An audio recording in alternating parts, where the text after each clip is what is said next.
ॐ अज्ञानतिमिरान्धस्य ज्ञानाञ्जनशलाकया चक्षुरुन्मीलितं येन तस्मै श्रीगुरवे नमः। श्रीचैतन्यमनोभीष्टं स्थापितं येन भूतले स्वयं रूपकदा मह्यं ददाति स्वपदान्तिकं।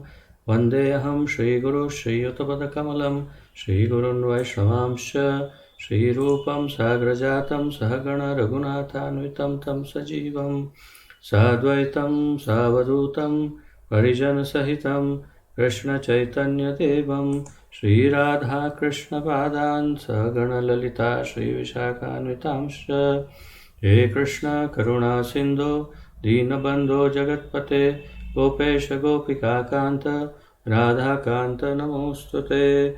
तप्त कांचन गौरांगी राधे वृंदावनेश्वरी वृषभानुसुते देवी प्रणमामि हरिप्रिये। वाञ्छाकल्पतरुभ्यश्च कृपा सिन्धुभ्य एव च पतितानां पावनेभ्यो वैष्णवेभ्यो नमो नमः। अनन्तकोटि वैष्णववृन्द की जय। नमः ओं विष्णुपादाय कृष्णप्रेष्ठाय भूतले श्रीमते जयपताका स्वामिन् इति नामिने। नमो आचार्यपादाय निताय कृपाप्रदायने गौरकथाधामदाय नगरग्रामतारिणे।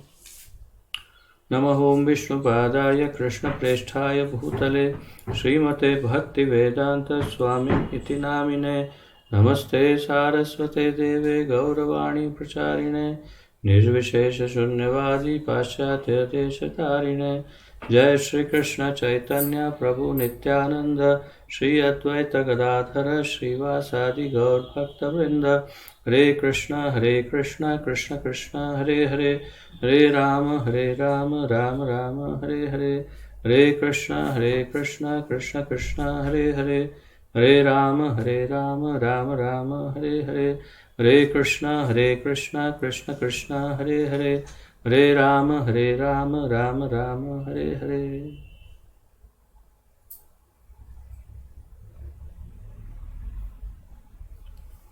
आप सबका बहुत बहुत स्वागत है आज के इस अत्यंत सुमधुर तथा ज्ञानप्रद ज्ञान यज्ञ में। इसके अंतर्गत हम अत्यंत महत्वपूर्ण ग्रंथ हमारे इस्कॉन के संस्थापक आचार्य श्री श्रीमद् अभय चरणारविंद भक्तिवेदांत स्वामी श्रील प्रभुपाद जी द्वारा लिखित इस ग्रंथ का अध्ययन कर रहे हैं। भगवान श्री चैतन्य महाप्रभु का शिक्षामृत, और ये श्री चैतन्य चरितामृत से संकलित किया गया है। और जैसा आप जानते हैं, हम अभी श्रील सनातन गोस्वामी को जो महाप्रभु ने शिक्षाएं प्रदान की उसके अंतिम चरण में है, और अंतिम अध्याय श्री सनातन शिक्षा का हम अभी अध्ययन कर रहे हैं, और वो है अध्याय नंबर 16। तो जहाँ से कल विराम लिया था वहीं से आगे बढ़ते हैं। आप लोगों को थोड़ा सा स्मरण करवा दूं कि कल मुख्य रूप से 2 चर्चाएं हुई। सबसे प्रमुख चर्चा ये है, जो अभी भी आगे वही चर्चा चलती रहेगी, कि साधु संग सर्वाधिक महत्वपूर्ण है, और जो भक्तों का संग करते हैं वो चाहे आत्माराम क्यों ना हो, चाहे वो ज्ञान योगी ध्यान योगी या कोई भी क्यों ना हो, वो शुद्ध भक्त बन सकते हैं, परिवर्तित हो सकते हैं।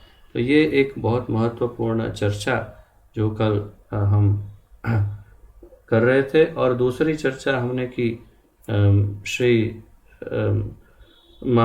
महाप्रभु ने आत्माराम के 6 भेद बताए, 6 प्रकार के आत्मारामों की चर्चा की उन्होंने, और कहा कि ये 6 प्रकार के आत्माराम हैं जो अलग अलग उनके गुण बताए, और उन गुणों के आधार पर उनके भेद करते आ रहे हैं हम। अभी वो चल रहा है प्रोसेस।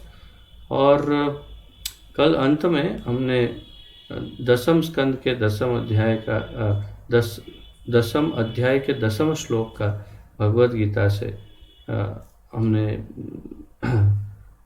श्रवण किया।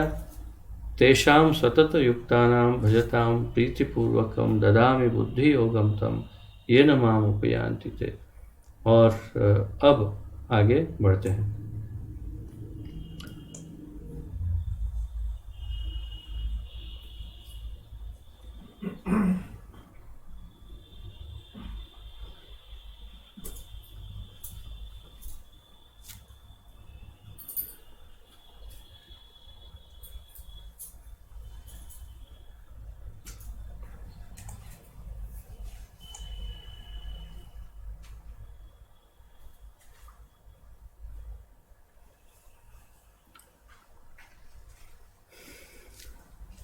आगे महाप्रभु बताते हैं, मुनि शब्द के भी अनेक अतिरिक्त अर्थ हैं। तो दो चीज़ें साथ साथ चल रही है। एक तो महाप्रभु आत्माराम के जो 6 भेद हैं वो भी समझा रहे हैं, और साथ साथ में उन्होंने जो आत्मा शब्द के 7 अर्थ समझाए, उन 7 अर्थ का भी अर्थघटन करते जा रहे हैं। तो अब यहाँ पर मुनि शब्द का अर्थ समझा रहे हैं। मुनि शब्द के भी अनेक अतिरिक्त अर्थ हैं। इससे पक्षी, भृंग भी विहित है।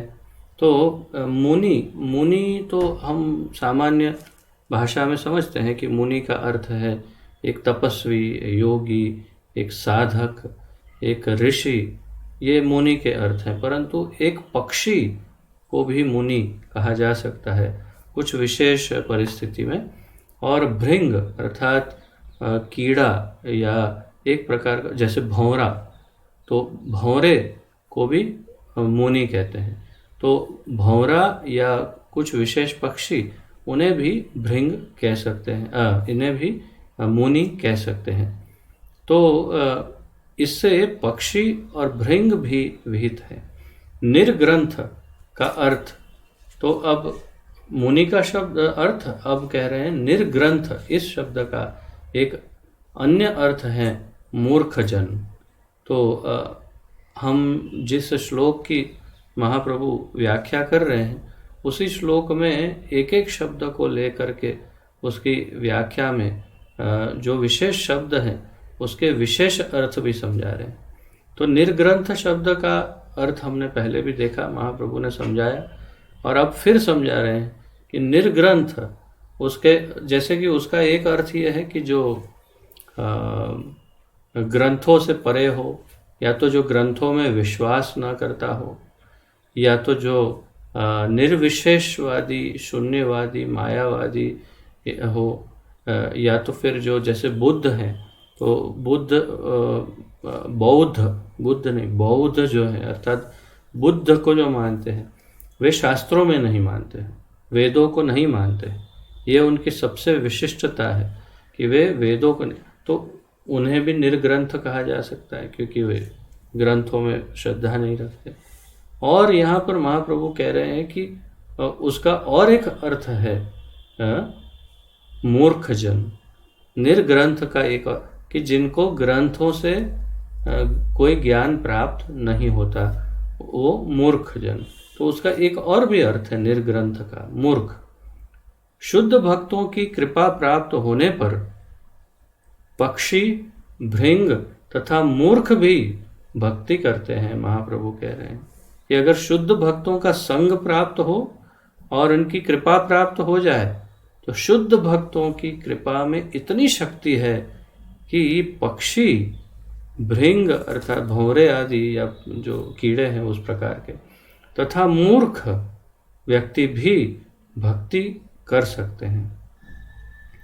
श्रीमद् भागवत 10वें स्कंद 21वां अध्याय और 14वां श्लोक, उसमें उल्लेख है कि पक्षी भी कृष्ण भक्त हैं। तो आइए, जैसे मैंने कल कहा था आपको कि अधिक आनंद उसी में है कि यदि हम महाप्रभु अगर कोई श्लोक कह रहे हैं तो उस श्लोक को अगर शास्त्रों से पढ़ते हुए चले तो शायद हमारा ज्ञान और अधिक बढ़ सकता है। तो आइए इस श्लोक को देखते हैं। 10.21.14 श्रीमद् भागवत।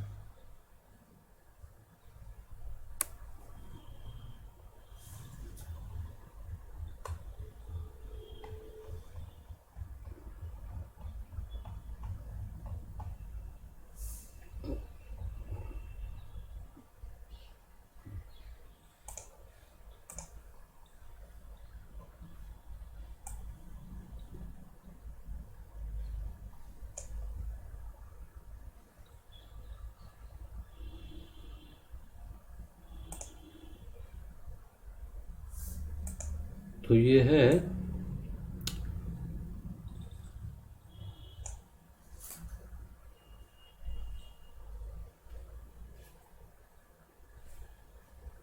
प्रायो बताम्बविहका मुनयो वनेस्मिन् कृष्णे क्षितं तदुदितं कलवेणुगीतम् आरुह्य ये द्रुमभुजान्नु चिरप्रवालान् शृण्वन्ति मिलित दृशो विगतान्यवाचः।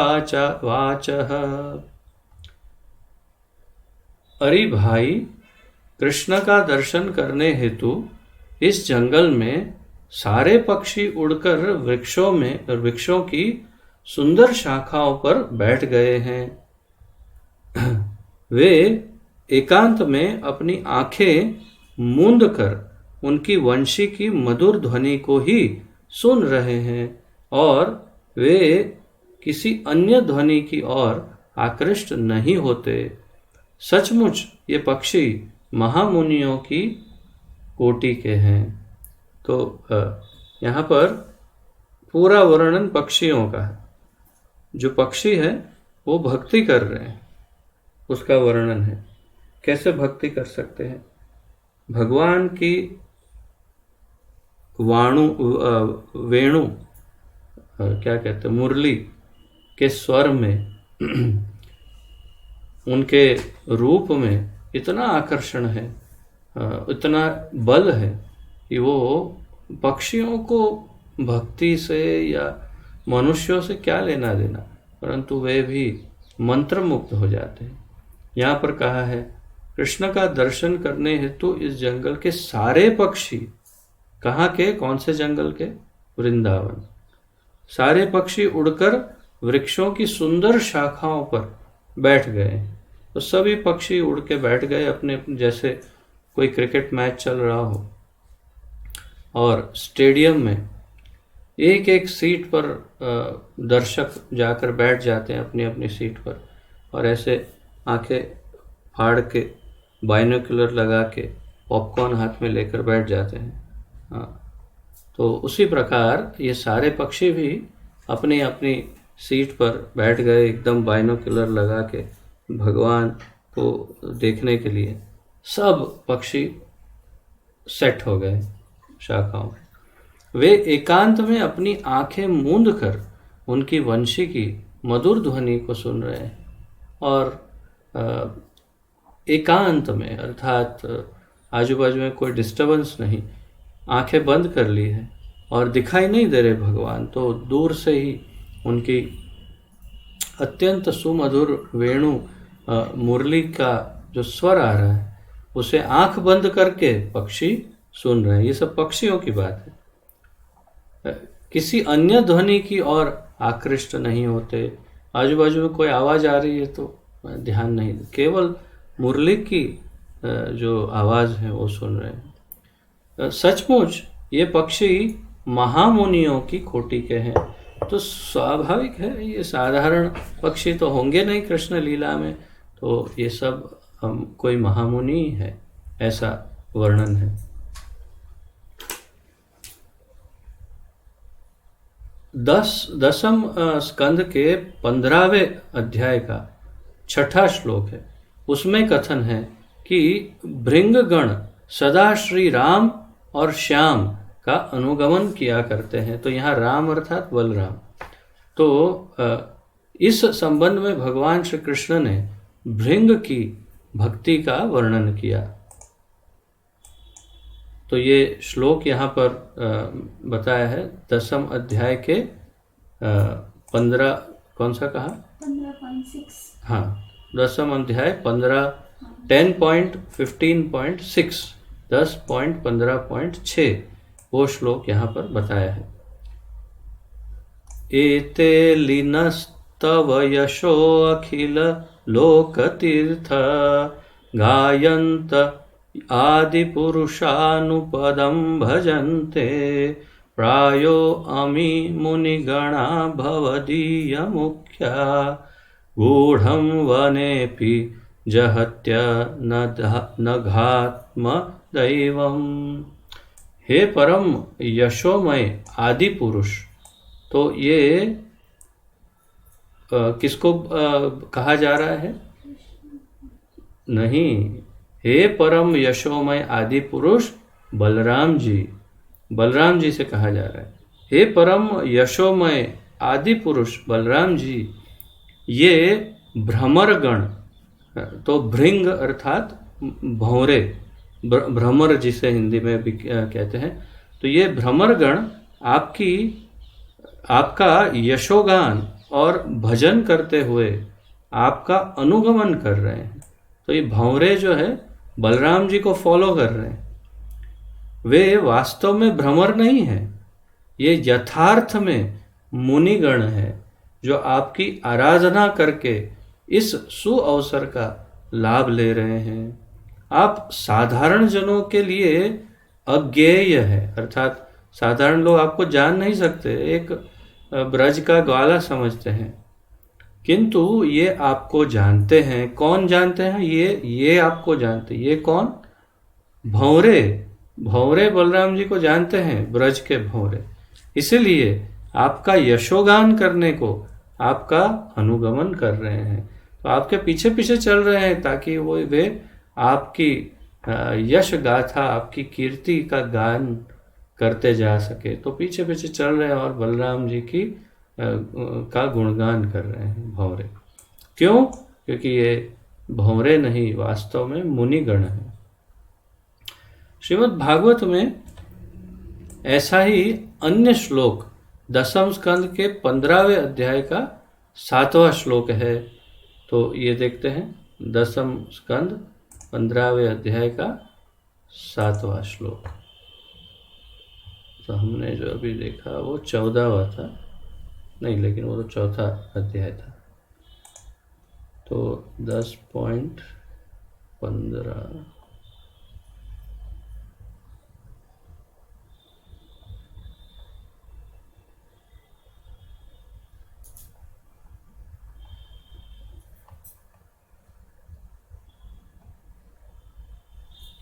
7।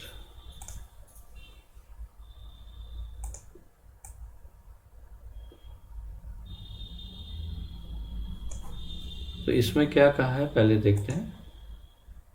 जिसमें वृंदावन के मयूरों द्वारा श्री कृष्ण बलराम के स्वागत का वर्णन है।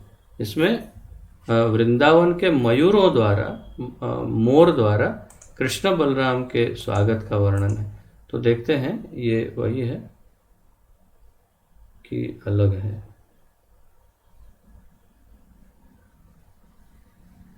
मुझे थोड़ा डाउट। हाँ, ठीक है, यही। नृत्यन्त्यमी शिखिन ईड्यमुदा हरिण्यः कुर्वन्ति गोप्य इव ते प्रियमीक्षणेन सुक्तैश्च कोकिलगणा गृहमागताय धन्या वनौकस यान ही सताम निसर्गः। हे आराध्य ईश्वर, ये मोर प्रसन्नता के मारे आपके समक्ष नाच रहे हैं। हे आराध्य ईश्वर भगवान कृष्ण, ये मोर प्रसन्नता के कारण आपके समक्ष नाच रहे हैं। हिरण्या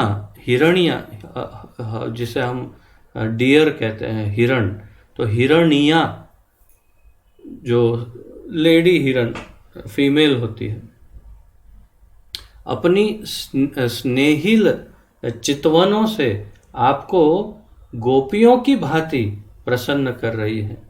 हिरनिया गोपी की तरह भगवान को प्रसन्न कर रही है।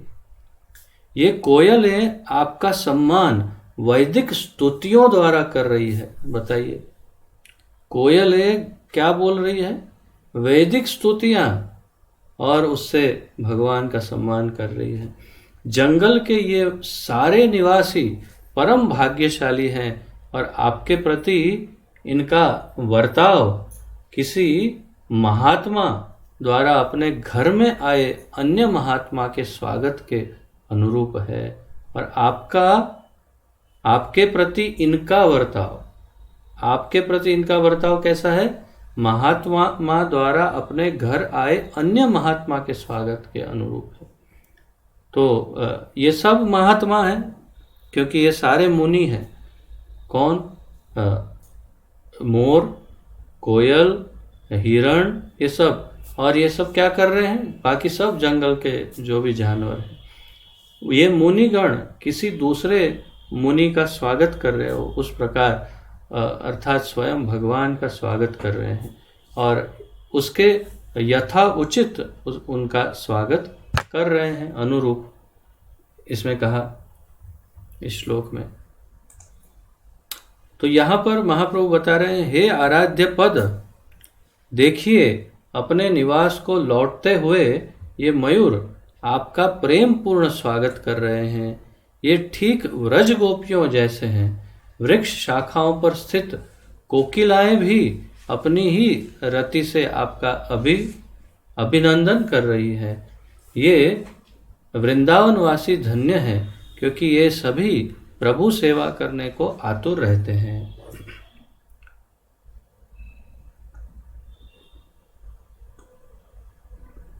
श्रीमद् भागवत में ही एक अन्य श्लोक है, 10वें स्कंद 35वां अध्याय और 11वां श्लोक। देखते हैं।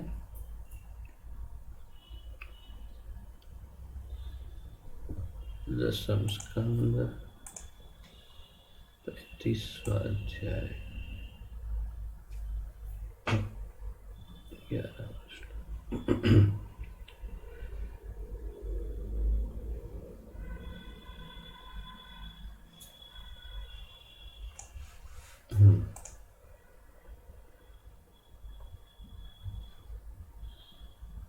तो ये वास्तव में बहुत सारे श्लोक एक साथ हैं, उसमें से केवल 11वां श्लोक बता रहे हैं।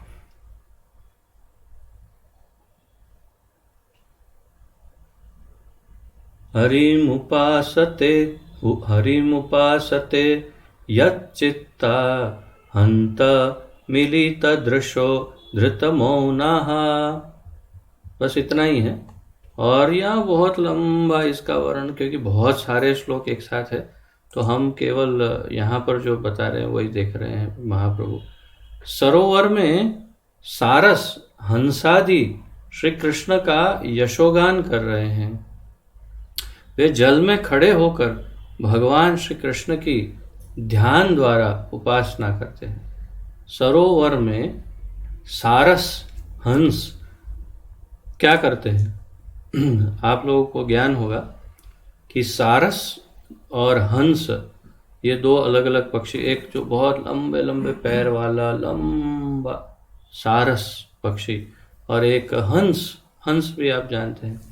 ये सब तालाब में करते क्या हैं? कभी ध्यान, समाधि, ऐसा कुछ करते हैं, प्राणायाम, योग।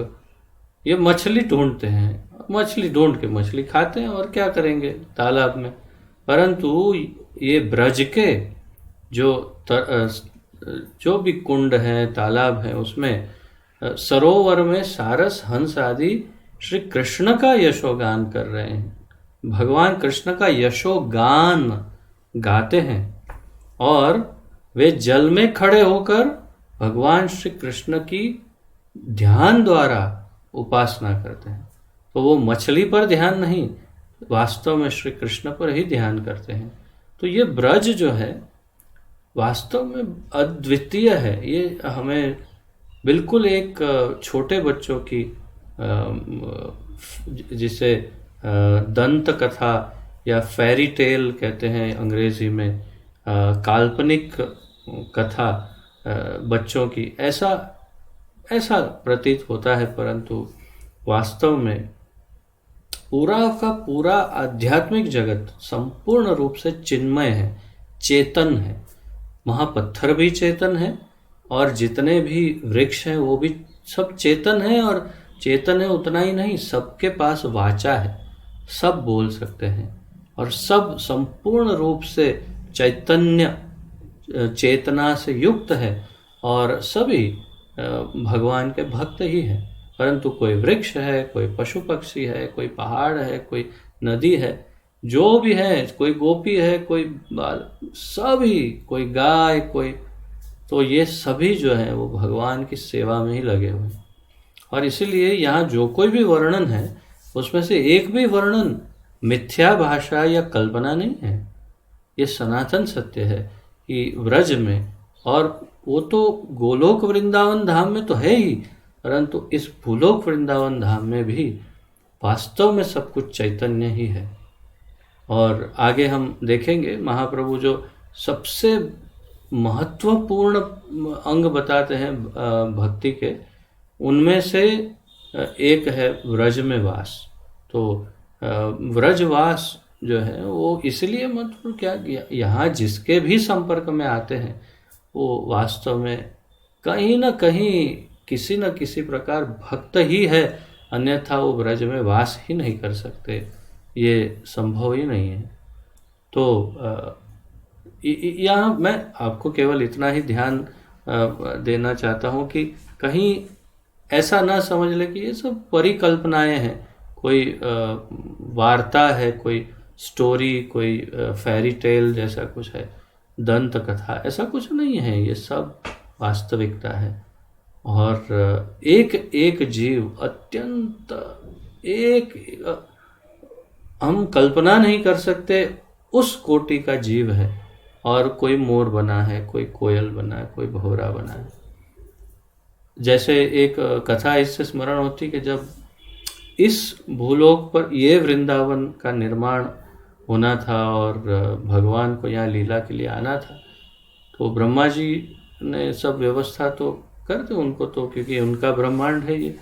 तो फिर ब्रह्मा जी ने एक बार सोचा कि मुझे भी तो इसमें हिस्सा लेना चाहिए ना, क्या करेंगे, क्योंकि ठाकुर जी आएंगे उनकी सेवा नहीं करेंगे तो फिर क्या होगा। राधा रानी के पास गए और निवेदन किया कि हाँ, तो मेरा क्या रोल है, राधा रानी को पूछा। राधा रानी ने कहा हाँ अच्छा, हाँ ब्रह्मा जी, एक मिनट रुकिए, मैं लिस्ट में देखती हूँ। तो उन्होंने उनका अपना लिस्ट निकाला और देखा,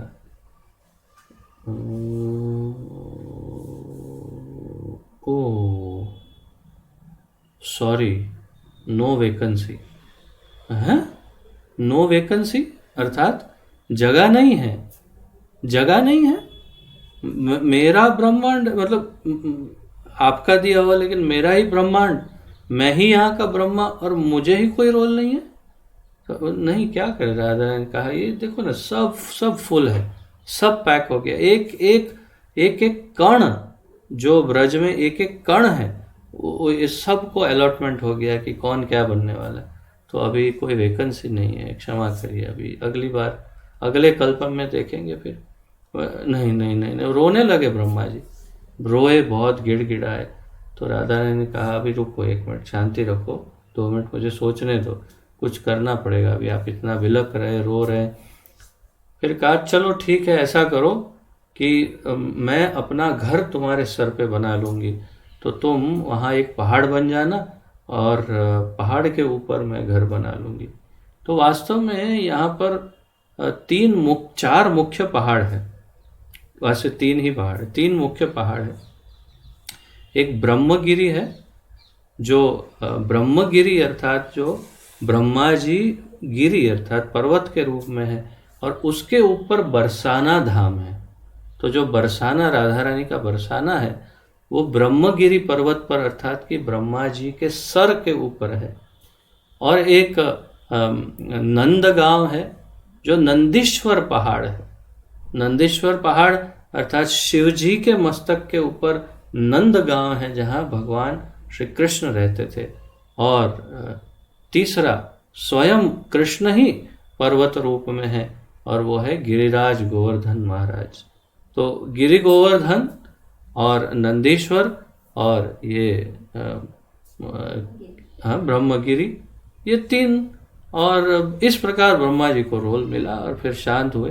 तो तात्पर्य यह है कि यहाँ कुछ भी कल्पना नहीं, एक एक रोल, एक एक जीव का कुछ न कुछ विशेष, और ये सब जीव कौन से किन जन्मों के कैसे मुनि हैं और कैसे भक्त हैं, हम कल्पना भी नहीं कर सकते। तो आगे बढ़ते हैं। श्रीमद् भागवत के दूसरे स्कंद के चौथे अध्याय का 18वां श्लोक है।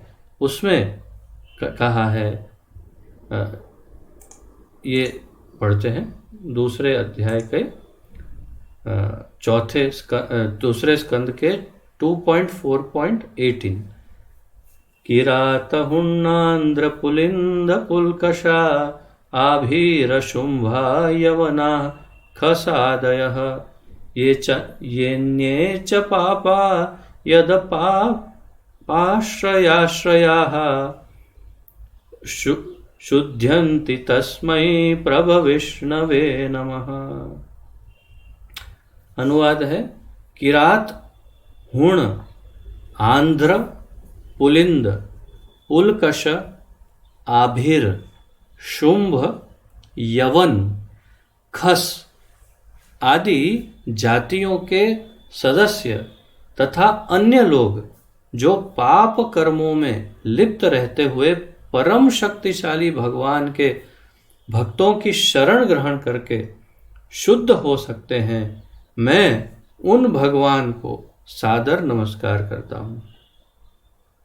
तो इसमें हमारे लिए ज्ञान क्या है कि ये किरात, हुण, आंध्र, पुलिंद, पुलकश, आभिर, शुंभ, यवन, खस आदि, ये सब जो गिनवाए, ये सब अत्यंत निम्न जातियां हैं।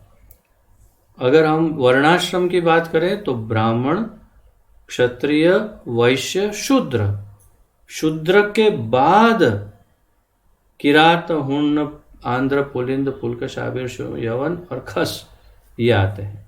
ये शूद्र के बाद की प्रजातियां, अर्थात शूद्र से भी निकृष्ट प्रजातियां हैं, ये सब निम्न कोटि की। और इन्हें श्वपच भी कहते हैं, अर्थात कुत्ता खाने वाला।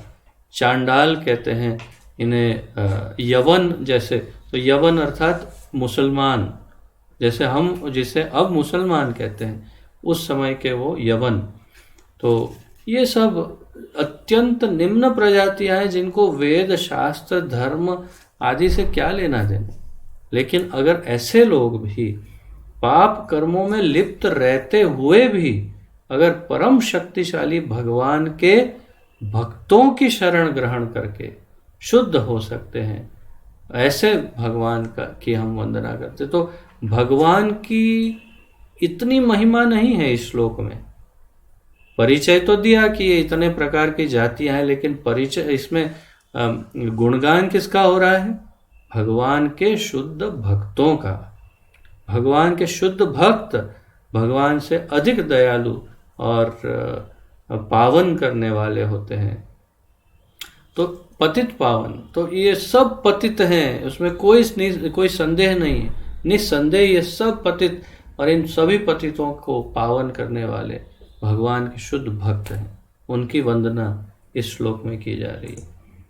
तो यहाँ पर महाप्रभु कहते हैं यही किरात, हुण, आंध्र, पुलिंद, पुलकस, आभिर, शुंभ, यवन, खस आदि सब पापात्मा एवं नीच जाति के लोग भी शुद्ध भक्त के आश्रय से पवित्र हो जाते हैं। तो यहाँ फिर से एक बार और मैंने कहा ना आपको, इस पूरे अध्याय में, ये पूरे अध्याय के अंदर सबसे मुख्य सार जो मुझे दिखाई दे रहा है वो वास्तव में भगवान के भक्तों की महिमा है कि भगवान के भक्त, शुद्ध भक्त कितने पावनकारी होते हैं, वही मूल सार मुझे दिखाई दे रहा है। तो यहाँ फिर से भगवान के भक्तों की महिमा है। यह कहकर सुखदेव गोस्वामी ने विष्णु की वंदना की है जिनके भक्त इतने प्रभावशाली हैं। तो भगवान के भक्त ही उतने प्रभावशाली हैं।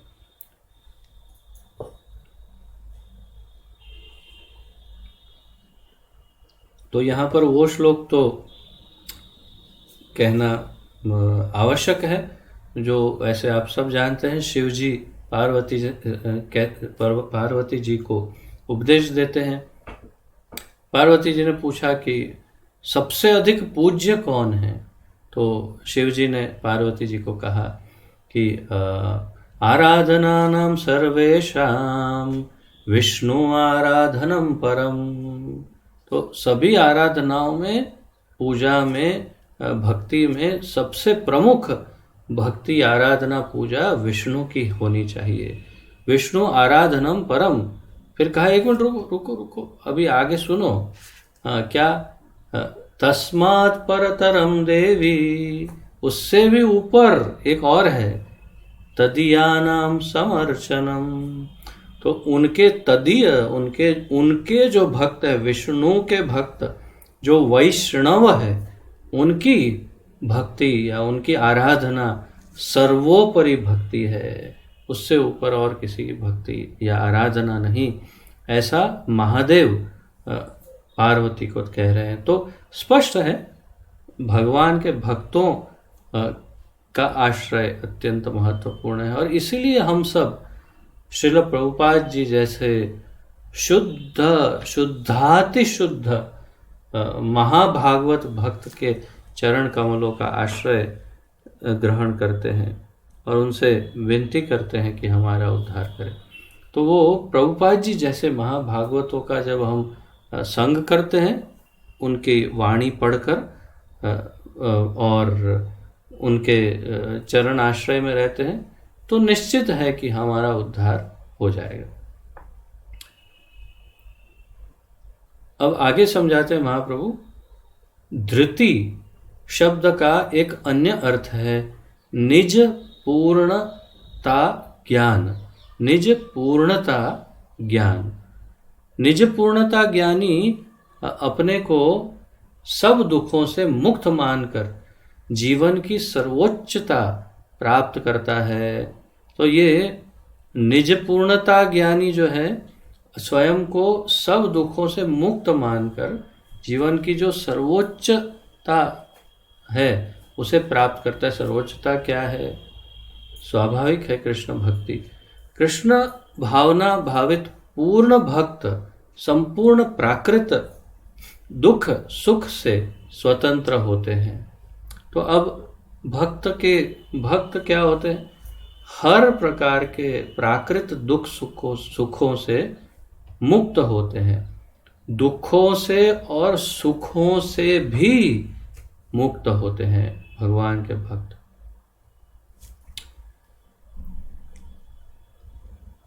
स्वतंत्र होते हैं। श्री कृष्ण की सेवा में तन्मयता के कारण वे सदा पूर्णानंदापूरित रहते हैं। पूर्ण आनंद आपूरित रहते हैं। तो श्री कृष्ण की सेवा में तन्मयता के कारण, तन्मयता बिल्कुल एक रूप हो जाना, एक रस, बिल्कुल उसी में डूब जाना, उसे तन्मय होना है। तो श्री कृष्ण की सेवा में तन्मयता के कारण वे सदा पूर्ण आनंद आपूरित रहते हैं, अर्थात हमेशा सर्वाधिक आनंद से भरपूर रहते हैं। कौन? भगवान के भक्त। तो ये तो हमें केवल अनुभव से ही पता चल सकता है कि क्या ये सत्य है, क्या हम वास्तव में हमेशा संपूर्ण आनंद से आपूरित रहते हैं। आप कहेंगे नहीं, तो हम कहेंगे उसका अर्थ ये है कि हम शुद्ध भक्त नहीं हैं। क्योंकि यदि हम भगवान के शुद्ध भक्त हैं जो तन्मयता से तेषाम नित्याभियुक्तानाम तो भजताम प्रीति, तो जो नित्य मेरी सेवा में लगा है, सतताम हमेशा सतत निरंतर मेरी भक्ति में है, तन्मय है। ऐसे शुद्ध भक्तों की यदि हम बात करें तो वो सदैव आनंद में ही रहते हैं। तो यदि हमें ऐसे इच्छा तो करनी नहीं चाहिए आनंद में रहने की, भगवान जो भी देते हैं उसी से प्रसन्न होना चाहिए, परंतु अगर इच्छा है तो हमें शुद्ध भक्त होना होगा। और अगर हम शुद्ध भक्त होंगे तो हमेशा पूर्ण आनंद आपूरित रहेंगे, हमेशा आनंद में। वे पूर्णानंद के अनुभवी हैं। वस्तुतः वे इतने सुखी हैं कि उच्च लोगों की प्राप्ति भी नहीं चाहते। इतने सुखी हैं कौन? भगवान के भक्त। कहाँ? किसी भी जगह पर, किसी भी लोक में, कहीं भी, जहाँ कहीं भी हो, भगवान के भक्त सबसे अधिक प्रसन्न रहते हैं, सुखी रहते हैं। और इसीलिए वो उच्च लोगों की प्राप्ति करना भी नहीं चाहते। उनको कोई इच्छा नहीं स्वर्ग जाए, यहाँ जाए, वहाँ जाए, नहीं हम जाए, ठीक है, बहुत बढ़िया, बहुत आनंद में है, कोई हमें कुछ कहीं यहाँ से बाहर मत निकालो, हिलाओ मत, हम संपूर्ण आनंद में। जैसे जिस स्वर्ग के कारण बलि महाराज 100 अश्वमेघ यज्ञ, वो अश्वमेघ या राजसूय जो भी यज्ञ करके स्वर्ग के तो राजा हो ही गए थे जबरदस्ती, लेकिन औपचारिकता के कारण उनको वो 100 यज्ञ करने थे, और वो यज्ञ करके फिर वो अधिकृत स्वर्गाधिपति हो जाते, तो वो कर रहे थे। और भगवान ने आकर उनका 100वां यज्ञ खंडित कर दिया और उनको सूतल लोक में नीचे भेज दिया। अपने पैर से उन्होंने उनको कहा, सर पे रख के फिर कहा कि अब मैं तुम्हें सूतल लोक में भेज रहा हूँ, सजा के रूप में सजा दे रहे हैं। अब सूतल मतलब पृथ्वी से भी नीचे के जो अतल वितल तलातल, सूतल तो बहुत नीचे है पृथ्वी के, उस लोक में तो स्वाभाविक है कि हमसे नीचे के लोकों में कष्ट ज़्यादा है, तकलीफ़ें ज़्यादा है। सामान्य बुद्धि से कहें तो यहाँ अगर 40 डिग्री 45 डिग्री है तो वहाँ 60 65 70 डिग्री टेम्परेचर होगा। अगर यहाँ ठंडी 0 डिग्री 2-3 डिग्री है तो वहाँ पर -50 100 होता होगा। ऐसा मतलब एक सामान्य तुलना बता रहा हूँ कि वहाँ हर तकलीफ बहुत ज़्यादा है और बहुत ही, परंतु भगवान ने उन्हें ये आश्वासन दिया कि सूतल लोक में तुम्हें इतना सुख मिलेगा कि राजा इंद्र, स्वर्ग के राजा इंद्र को इंद्रलोक में, स्वर्ग लोक में भी इतना सुख कभी नहीं मिलता। उतना सुख और सुविधाएं तुम्हें सूतल लोक में मिलेगी। ये मेरा वचन है तुमको।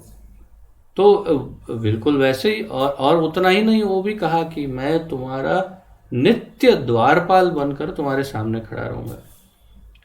तुम नित्य मेरे दर्शन कर सकोगे और तुम्हारी रक्षा करना मेरा उत्तरदायित्व रहेगा। और तुम जाओ, अपने परिवार को लेकर जाओ सूतल में, सब लोग जाओ। प्रहलाद महाराज को भी कहते हैं बाद में भागवत में, आप भी जाइए, आप भी जाओ सूतल में, अपने पोते के साथ रहो। तो और मैं भी आऊँगा, वो अभी वामन रूप, वो वहाँ पर सामने खड़ा रह जाऊँगा उनके। तो सूतल लोक तो पाप लोक है, वहाँ पर तो बहुत तकलीफ होनी चाहिए, परंतु वहाँ क्योंकि ये भगवान के अत्यंत शुद्ध भक्त, महाभागवत भक्त जिन्होंने आत्मनिवेदन किया, तो इसलिए भगवान ने उनकी ऐसी व्यवस्था की कि वो स्वर्ग से अधिक सुख सूतल लोक में प्राप्त किए कर रहे हैं अभी, क्योंकि अभी अगले इंद्र वो बनेंगे। तो तात्पर्य क्या है? तात्पर्य वही है कि जो इस और एक श्लोक में कहा, नारायण परा सर्वे न कुतश्चन बिभ्यति, स्वर्ग अपवर्ग न स्वर्ग अपवर्ग नरकेशु अपि तुल्यार्थदर्शिनः। तो नारायण परायण जो भक्त होता है, नारायण के परायण, वो कहाँ क्या करता है?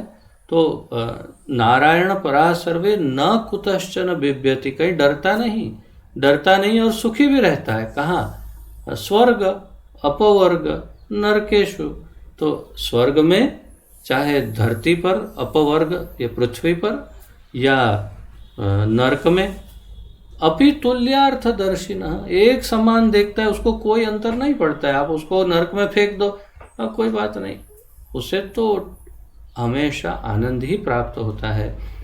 पूर्णानंद पूरित, पूर्ण आनंद आपूरित रहता है। वो हमेशा सर्वाधिक आनंद में रहता है। क्यों? ठाकुर जी की वजह से। ठाकुर जी उसकी विशेष व्यवस्था हमेशा करते ही रहते हैं। इसीलिए तो जैसे एक कोई बहुत बड़े मंत्री हो और वो अपने एक किसी दल को भेजते हैं किसी दूसरे शहर में कि आप जाइए, वहाँ पर सब पता करिए और साथ में मेरे बेटे को भी लेते जाना, क्यों वहाँ पर वो थोड़ा सा उसका भी काम है। तो सब फिर वहाँ पर फ़ोन करके बोलते हैं कि हाँ ये लोग आ रहे हैं, उनका थोड़ा अच्छी व्यवस्था करना, और हाँ ध्यान में रहे मेरे बेटे को वो वाला जो स्पेशल कमरा है वो देना, और उसके लिए 2 नौकर एक्स्ट्रा लगाना, और उसको ये सब देना, ये देना, ये देना। क्यों? मेरा बेटा आ रहा है भाई, तो बाकी सब की तो व्यवस्था हो जाएगी, लेकिन मेरे बेटे की विशेष व्यवस्था होनी चाहिए। स्वाभाविक है ना, बिल्कुल वैसा ही है कि ठाकुर जी अपने भक्त को कहीं भी प्रसन्न ही रखते हैं, ये सत्य है। तो आगे वस्तुतः ये इतने सुखी हैं कि उच्च लोकों की प्राप्ति भी नहीं चाहते, जीवन की प्रत्येक स्थिति में सदा प्रसन्न रहते हैं।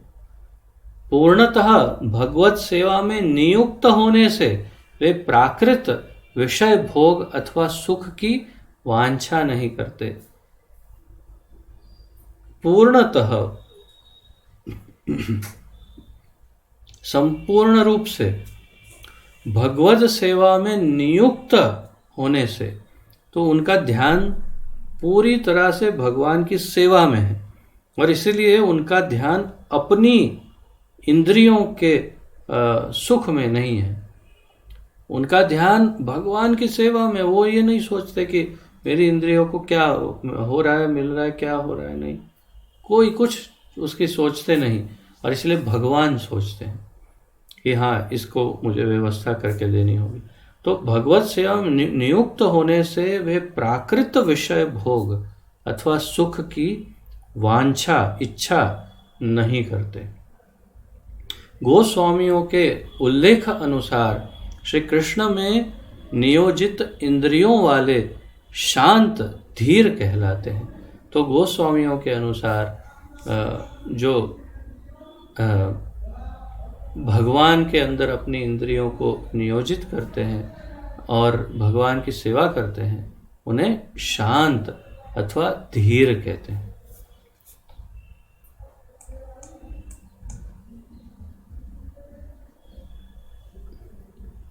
इस प्रकार आत्माराम श्लोक के अनुसार महाप्रभु कह रहे हैं, पक्षी, पशु, मूर्ख आदि सभी जीव भगवान श्री कृष्ण के अलौकिक गुणों से आकृष्ट और भक्ति में संलग्न होकर मुक्त हो सकते हैं। तो इस प्रकार चाहे कोई भी जीव क्यों ना हो, किसी भी अवस्था में वो भगवान के भक्तों के संग के कारण और भगवान के भक्तों की कृपा और भगवान की कृपा के कारण और भगवान के गुणों से आकर्षित होकर भगवान की भक्ति में लग सकते हैं और जीवन मुक्त हो सकते हैं। तो फिर हम सब जो भी हैं, हम सब इसी के दायरे में आ जाते हैं। हम कोई बहुत ज़्यादा इंटेलिजेंट नहीं है। हम सब अपने आप को बड़े गर्व से मूर्ख कह सकते हैं, क्योंकि हम शायद वही मूर्ख की कैटेगरी में आ जाते हैं। और वास्तव में हमें अपने आप को मूर्ख ही समझना चाहिए, हैं ही हम मूर्ख। तो हम मूर्ख या हम पशु पक्षी या जो भी है, कोई भी जीवन मुक्त हो सकता है और भगवान की भक्ति में लग सकता है। ये महाप्रभु यहाँ पर प्रमाणित कर रहे हैं इस आत्माराम श्लोक के अनुसार। आत्मा का ही एक अन्य अर्थ बुद्धि है। आत्मा का तो जैसे मैंने कहा 7 अर्थ जो समझाए उसमें से एक अर्थ है बुद्धि। अब बुद्धि पर विश्लेषण करेंगे। विशेष बुद्धिमान आत्माराम कहलाता है। तो कोई अत्यंत बुद्धिमान व्यक्ति हो उसे भी आत्माराम कहते हैं। विशेष बुद्धि वाले आत्माराम द्विविध हैं, द्विविध हैं। पंडित मुनिगण तथा ग्रंथाज्ञाहीन मूर्ख। तो विशेष बुद्धि वाले आत्माराम 2 प्रकार के हैं। एक तो पंडित मुनिगण और दूसरे ग्रंथ आज्ञाहीन मूर्ख। नहीं, क्षमा, ग्रंथ ज्ञानहीन है, ग्रंथ ज्ञानहीन मूर्ख। तो ये 2 प्रकार के जो आप लोग अगर नोट्स लिख रहे हो तो बुद्धि वाले आत्माराम जो है, विशेष बुद्धि वाले आत्माराम, उसके 2 भेद बताए हैं, पंडित मुनिगण और ग्रंथ ज्ञानहीन मूर्ख, जिनको ग्रंथों का ज्ञान नहीं।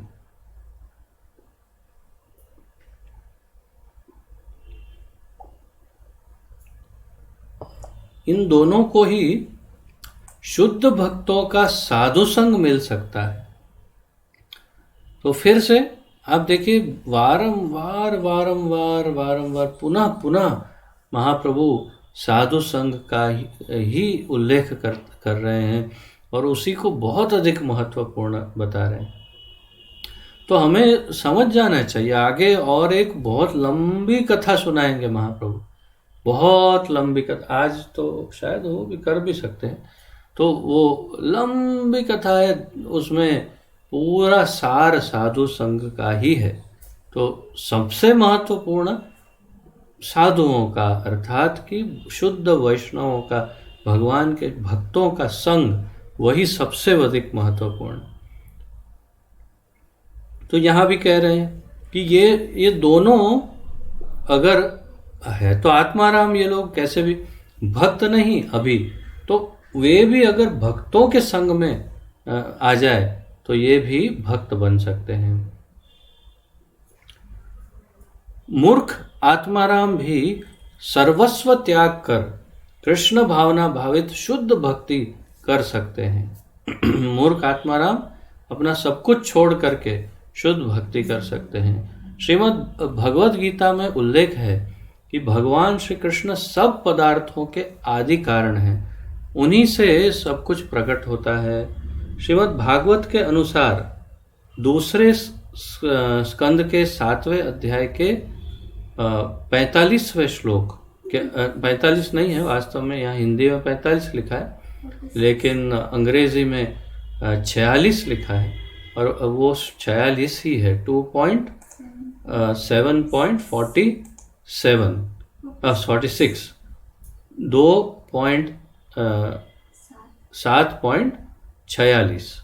2.7.46 तो वो भी देख लेते हैं श्लोक। ये बिल्कुल उस भगवद गीता के श्लोक के समान ही है ये श्लोक भी।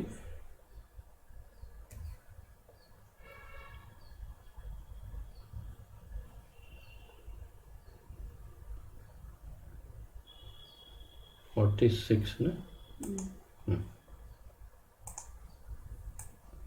स्त्रिया वैश्यास तथा शूद्रास तेपि यान्ति पराम गतिम, वो जो श्लोक है भगवद गीता में वैसा ही है ये।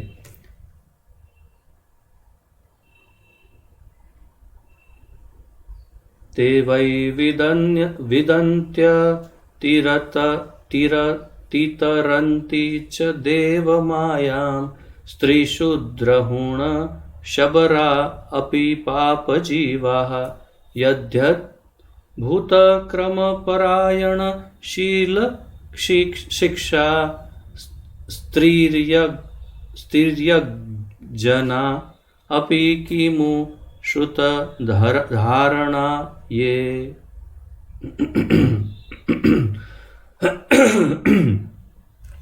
पापी जीवन बिताने वाले समुदायों में से भी शरणागत लोग, जैसे पापी जीवन बिताने वाले, भगवत गीता में भी कहा भगवान ने, ते पाप योनयः, पाप, ये सब पाप योनि को, स्त्रीय वैश्य तथा शूद्र। तो स्त्री, वैश्य और शूद्र, इन्हें पाप योनि कहा। और यहाँ भी कह रहे हैं कि पापी जीवन बिताने वाले समुदायों में से भी शरणागत लोग, जैसे स्त्री, शूद्र, हूण तथा शबर।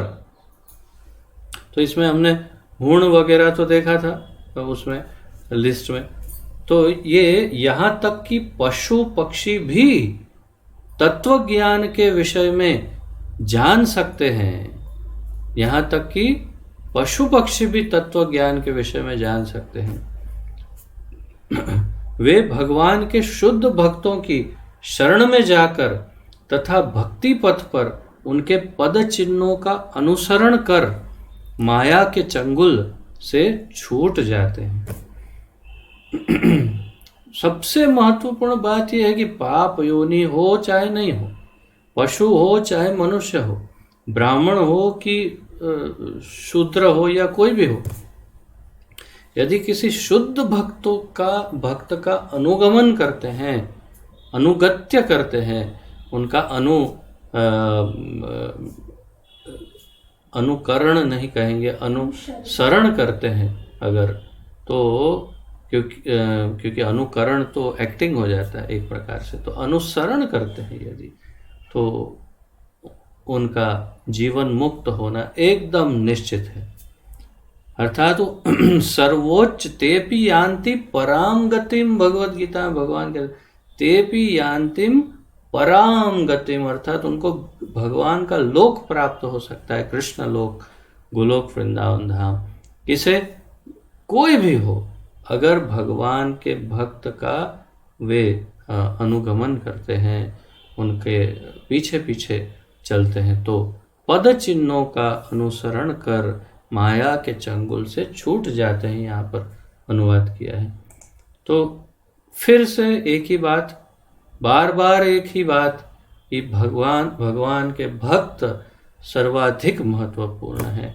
और इसीलिए मैं आपको बार बार कहता हूँ कि कभी भक्तों का, किसी भी भक्त का किसी भी काल में, किसी भी अवस्था में अपराध ना हो जाए पहले, और दूसरा, और उनकी जितनी हो सके उतनी सेवा हो जाए, उनको प्रसन्न कर दे, तो बस ठाकुर जी प्रसन्न।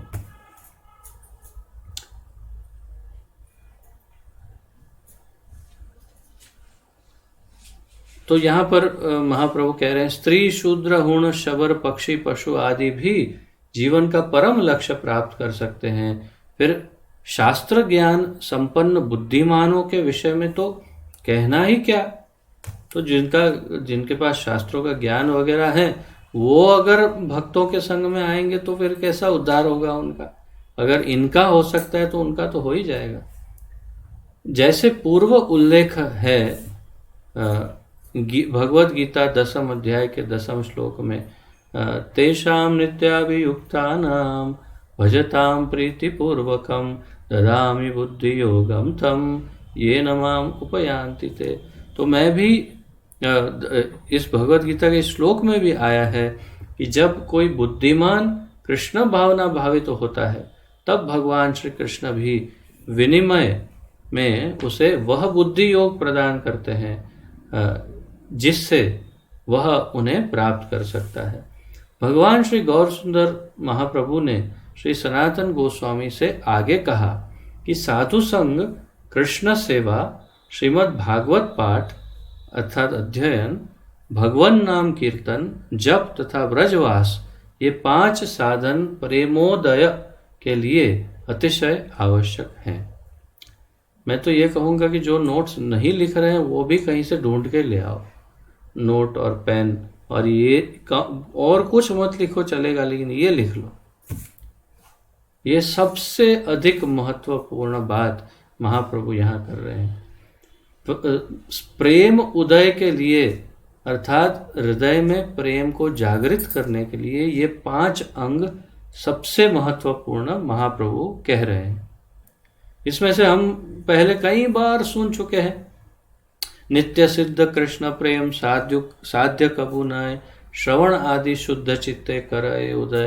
तो हमने कई बार सुना है कि श्रवण कीर्तन से प्रेम जागृत होता है हृदय में, वो ठीक है, परंतु महाप्रभु यहाँ 5 मुख्य अंग प्रेम उदय के लिए बता रहे हैं।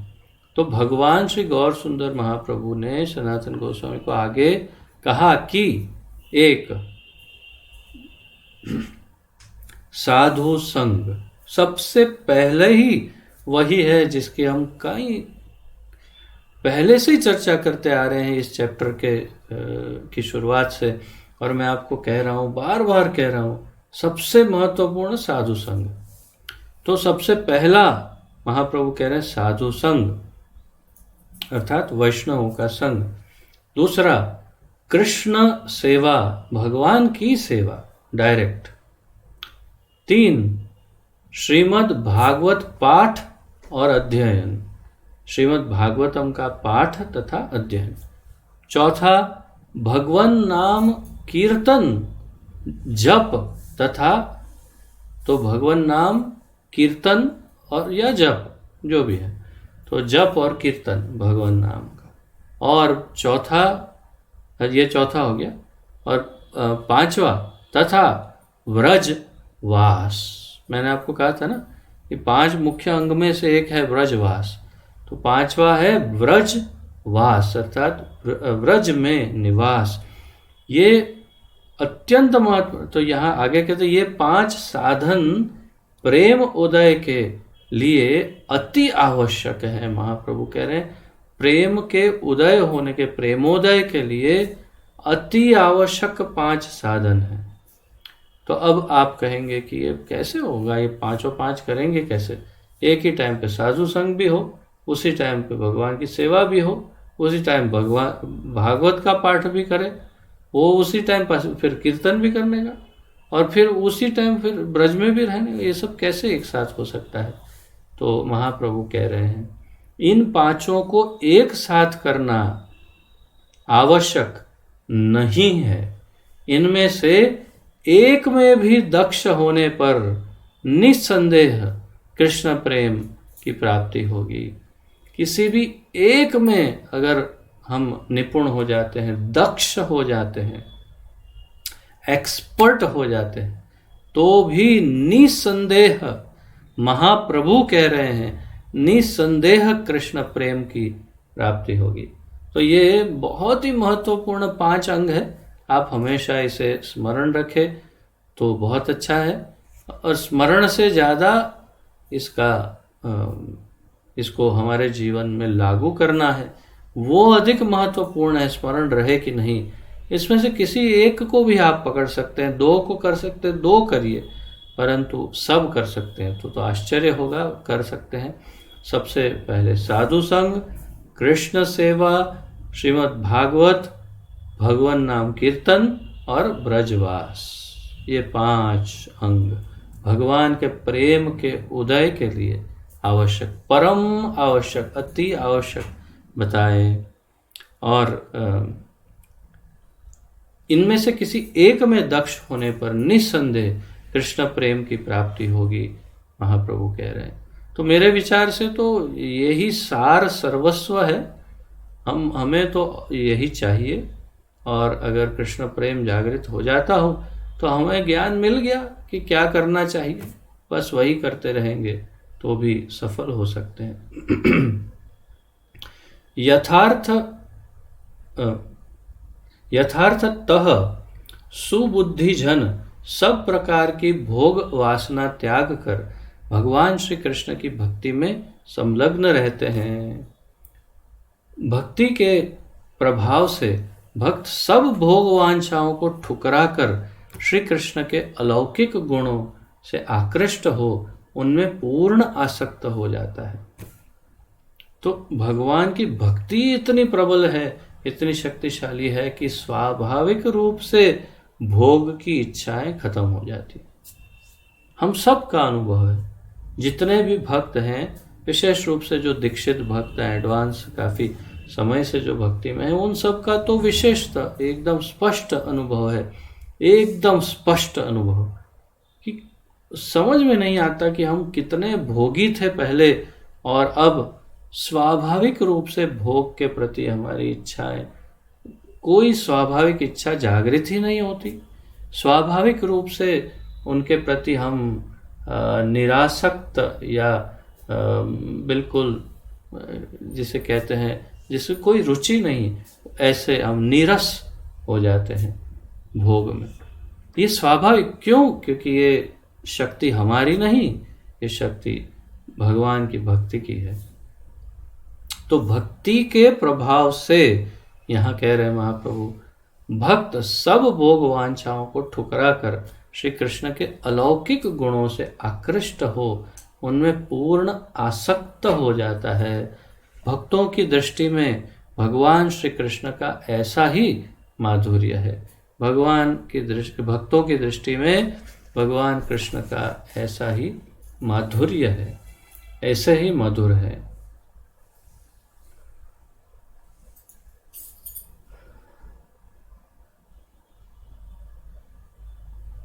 तो यहाँ पर विराम लेते हैं और फिर कल आगे बढ़ेंगे यहीं से, क्योंकि ये काफ़ी लंबा मैंने जैसे कहा। और कल वो जो कथा मैं कह रहा था वो कल करेंगे। वो कथा महाप्रभु ही वो पूरी स्टोरी, वो पूरी कथा, वास्तविक कथा भागवत में जो भी वो कथा कल सनातन गोस्वामी को सुनाएंगे। वो भी साधु संघ का ही महत्व समझाएंगे। तो ये चर्चा कल रखेंगे। अगर आज की इस चर्चा के विषय में, उपलक्ष्य में किसी का कोई प्रश्न आदि हो तो प्रस्तुत कर सकते हैं, अन्यथा हम विराम लेंगे। कोई प्रश्न आदि है?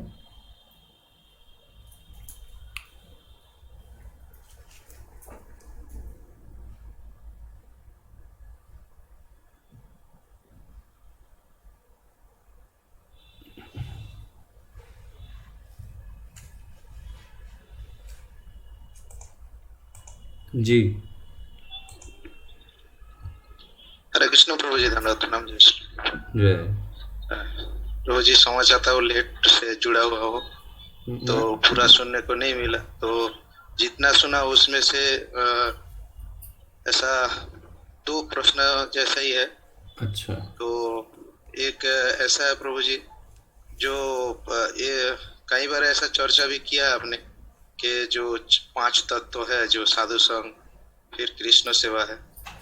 तो प्रभु जी, जो कृष्ण सेवा है तो कई बार ऐसा चर्चा में आता है, ऐसा शिव जी भी कहते हैं, भगवान स्वयं भी कहते हैं कि जो भगवान की भक्त है उनकी सेवा ज्यादा महत्वपूर्ण है। तो यहाँ पर जो कह रहे हैं कि कृष्ण सेवा है, तो इन दोनों को हम कैसे समझे? ऐसा बिल्कुल स्पष्ट है, समझने में इसमें कहाँ कठिनाई है। नंबर 2 पे है, नंबर 1 पे तो साधु संघ बोल ही दिया। साधु संघ का अर्थ ही है साधुओं की सेवा करना है। साधु को संग करके मतलब उनके जाके, उनके क्या कहते हैं, उनके निकट जाके या उनकी गोदी में जाके बच्चे की तरह बैठ जाना, ऐसा नहीं है। साधु संघ का क्या अर्थ है? साधु संघ का अर्थ है साधुओं की सेवा करना है। जो वैष्णव हैं उनकी सेवा करना वो संघ है। और फिर बड़ी विनम्रता पूर्वक उनसे पृच्छा करना है, पूछना है कि कृपया मेरा मार्गदर्शन करें और मुझे आशीर्वाद दे, अपना उच्चिष्ट प्रसाद दीजिए, मुझे आपकी सेवा प्रदान कीजिए और उनको प्रसन्न करना। यही तो साधु संघ है। नहीं तो साधु संघ है क्या? अगर जाके उनके बाजू में जाके खड़े रह जाना है, बस उनको, हाँ क्या कर रहे हैं, मैं साधु संघ कर रहा हूँ, आप थोड़ा बस खड़े रहिए थोड़ी देर, बस जैसे बैटरी चार्ज होती है ऐसे मैं चार्ज हो जाऊंगा। ऐसा ऐसा साधु संग ऐसा नहीं होता ना। उनको सेवा करनी है तो मुख्य रूप से वो पहले नंबर पे है, और दूसरे नंबर पर फिर कृष्ण सेवा है, ताकि पहले साधु का जब संग उनकी सेवा हो जाएगी तो उनके मार्गदर्शन के अनुसार आप साधु ये कृष्ण सेवा भी तो कर सकते ही हैं, करना ही है। जी प्रभु जी। तो मूल रूप से भगवान के विग्रह की सेवा प्रभुपाद जी ने समझाया। तो भगवान के चैतन्य महाप्रभु ने भी समझाया कि भगवान के विग्रह की सेवा, श्री विग्रह को रखिए, उनकी सेवा कीजिए, और ये अनिवार्य है, ये भी एक अभिन्न अंग है हमारे भक्ति का, तो ये भी करना जरूरी है। और दूसरा कुछ? जी प्रभु जी, दूसरा है जो भागवत पाठ है, भागवतम जो सेवा है, तो उसमें सब कुछ पठन पाठन आ जाता है, मतलब श्रीमद् भगवत गीता, चैतन्य चरितमृत आदि सब कुछ आ जाता है ना प्रभु? ऐसा मैं नहीं कह सकता। मैं कैसे अपने शब्दों को महाप्रभु के मुख में डाल सकता हूँ? तो ये तो महाप्रभु ने भागवत कहा तो भागवत ही, तो मूल रूप से भागवत ही की बात कर रहे हैं, तो श्रीमद् भागवत ही। और फिर आप अपने गुरु से ये पूछ सकते हैं, अगर गुरुदेव कहते हैं भगवत गीता, चैतन्य चरितामृत आदि करो, तो फिर वो करना है, परंतु मूल रूप से जो भगवान का प्रेम प्राप्त करने के लिए जो भी अंग है उसमें भागवत बहुत महत्वपूर्ण है। ठीक है प्रभु, और कुछ? जी प्रभु, हरे कृष्ण। हरे कृष्ण। और किसी का कोई प्रश्न आदि?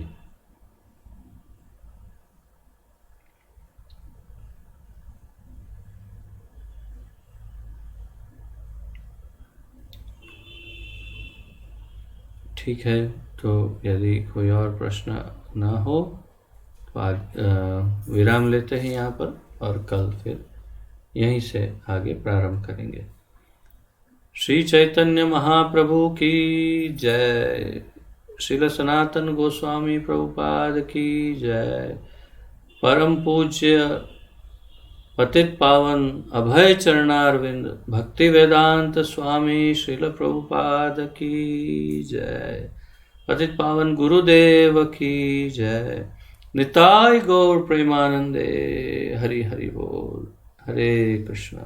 आप सबको कोटि कोटि दंडवत प्रणाम, और आप सबका बहुत बहुत धन्यवाद।